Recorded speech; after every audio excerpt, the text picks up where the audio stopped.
هیئتی که امروز به شفاخانه شیخ زاید از توظیف شده از طرف مقام رهبری وزارت امور داخله جهت بررسی همین قضیه که مادر 20 سال 25 سال عمرشان در یک خانه در یک مخفیگاه اونجا سرش ظلم شده وحشت شده از طرف فامیلشان به علتهای مختلفی مثلا جایداد و دیگه موضوعات طوری وحشت شده که امروز میبینین انسان میبینه از پیشش و احساس خطر میکنه، احساس ناامنی میکنه، احساس از این میکنه که ضرب و شتمی صورت بگیره.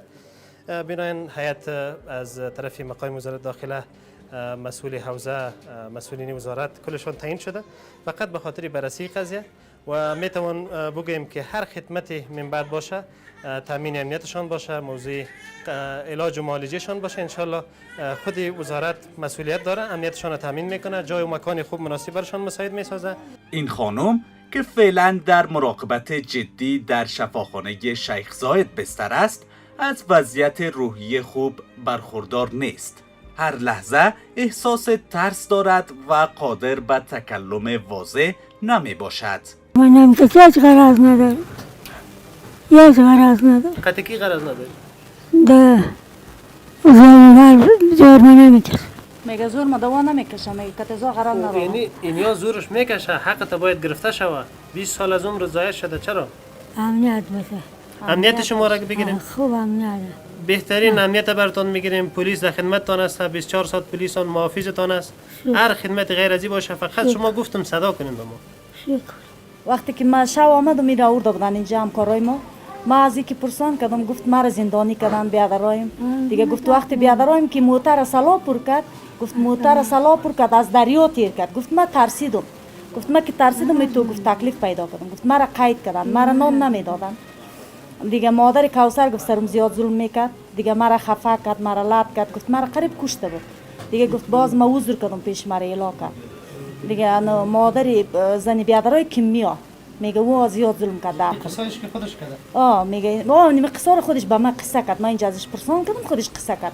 در ارتباط به وضعیت صحی این خانم دکتر ابراهیمی سرطبیب شفاخانه شیخ زاید چنین میگوید: بیگاش په چې تیره شوه نو 48 د مونږ ته انتقال شوه په داسې یو سوی تغذي شکل باندې او دغه شعوري حالت یې هم چندان د قناعت بخش نه ده ځکه مریض تر اوسه هغه هذیانات تر اوسه پورې وایي روحاً دی متضرره شوې ده پر ضمن کې دغه د ټول مفصلونه چې دي چون په یوه ساحه کې پاتې شوی طبعا داسې یو اتاق کې دا اچول شوې ده چې هلته د لمر وړانګې ورتګ نه و نو د دې هډوکي پوده شوي دي چې موږ ورته اوستیوپوروزز وایو نو هډوکي پوده شوي دي او په ضمن کې د دې دغه مفصلونه چې دي دا تړل شوي دي یا لاک جاینټ چې په سبب د ډیر وخت اوسېدلو چې په همغه یو وضعیت کې ده دغه ټول عضلات یې لنډ شوي دي او د مفصلونه یې سره تاو شوي دي او هغه خپل مفصلونه چې هغه نارماله وظیفه یې ده چې لکه مستقیم 90 درجې خلاص شي هغه خلاصېدل نشته اوس تقریبا 10 درجې خلاصېږي ټول مفصلونه یې او تقریبا ډیره کمخونې هم ده شدیده کمخونې هم ده سوی تغذي چې هیڅ غذا هغه متوازنه غذا د دې دپاره نه دغه شوې کمخونې هم ده او پر ضمن کې روحی او جسمی دواړه متضرره دي. همچنان در پیوند به این قضیه 4 تن از سوی پلیس بازداشت شده است. این فرد بازداشت شده غلام سخی نام دارد و خود را برادر نیکبخت معرفی می کند و از رویداد قضیه چنین اظهار می دارد: در حدود 25 سال خواهرم دواخانه بندی بود. بعد از او امارات اسلامی آمد کشیدیشه و او را آورد در شفاخانه. در این کار خدا میدانه که پشیمان هستم، بنده شام میدانه، ملامت خدا هم هست، ملامت بنده هم هست. چی خورم گفتم بیار بر کنیم، گفت نه چه قشر بر کنم سیگو میشنه مر موگه که نخوار خور نان داده نمیتونه صدایش رو بر میکنه. و هم زو کلکنک نان میداد. از پایین نان میداد. دیگه زمستان تا بسنم اونجا بود. زمستان تا استان بود. چی خواب میکرد؟ یه روز دیگه معلوم نمیشد، مور نمیشد، مور میزد، نزدیک نمیشد موره. داخل خوجه کثافاتدانی است نه؟ اون جمع کثافات خورم اونجا میکرد. تشناب خودم اونجا میکرد. کلی سر یه بور نمیشد برو. یک زن که اینجا تقریبا 25 سال به گفته برادرش در خانه زندانی بود و این همسایه هیچ کدام راپور نداده بودن. بالاخره که پری روز نماینده کوچه کشفیات کرد و راپور داد که تو قضیه ما عملا با حوزه 10 امنیتی پلیس در تماس شدیم و حوزه 10 امنیتی پلیس آمد و نفر زنکه را کشیدن در مابین نبیلی و تماما ساحه را عکاسی کردن.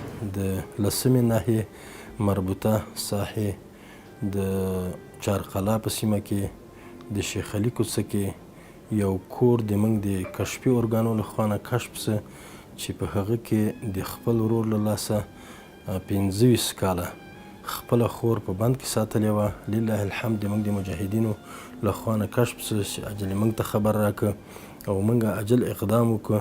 د موږ د معلوماتو په اساس باندې چې موږ کوم معلومات وکړل، البته د معلومات موږ له داسې چا نه وکړه چې دغه ښځه چې دا کوم کور ته واده سوې وه د هغه له هغه زاړه مېړه نه چې طلاقه کړې وه له هغه نه معلومات وکړل، د هغې له ښځې معلومات وکړه چې د دې صحي وضعیت مخکې څنګه و. البته دا بیخي صحي وضعیت یې رک روغ و، جوړ و، په نورمال اعصابو وه، خو دا داسې بچی نه پیدا کېده. بیا د دې په هکله موږ نور معلومات هم وکړه چې د دې ښځې خور نه هم موږ معلومات وکړل او د دې ښځې له اوښې نه معلومات وکړه، هغوی هم همدغه ویلې چې د دې صحي وضعیت بیخي جوړ و، نورماله و. داسې کله طلاقه سوله، هغه نه بعد بیا د پلار کره لاړه، بیا موږ معلومات، البته موږ دا معلومات هم تېر وکړه چې تاسو نو په دا 25 کلو کې ولې دولت ته مراجعه نه کوله یا تاسو څنګه نه لیدله.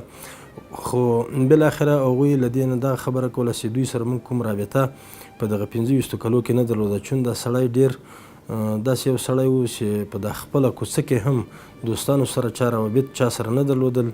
له بندو روابطو له وجې نه موږ ونه توانېدو چې دا معلومات هم کړی وای چې دا ښځه ژوندۍ ده، مړه ده، چا ته یې ورکړې نه ده ورکړې، نو ځکه دا په بندخونه کې ساتل سوې وه. البته دا یو ورور سره له 3 ورورونو دا محافظې ته را انتقال کړ تر څو دوی معلومات وکړو. بعد له معلوماتو به دوی خپلې له دوسیې سره خپلې مرجع ته سپارل کېږي تر څو د قانون په رڼا کې، د شریعت په رڼا کې دوی ته چې کومه سزا ده هغه به نظام لخوا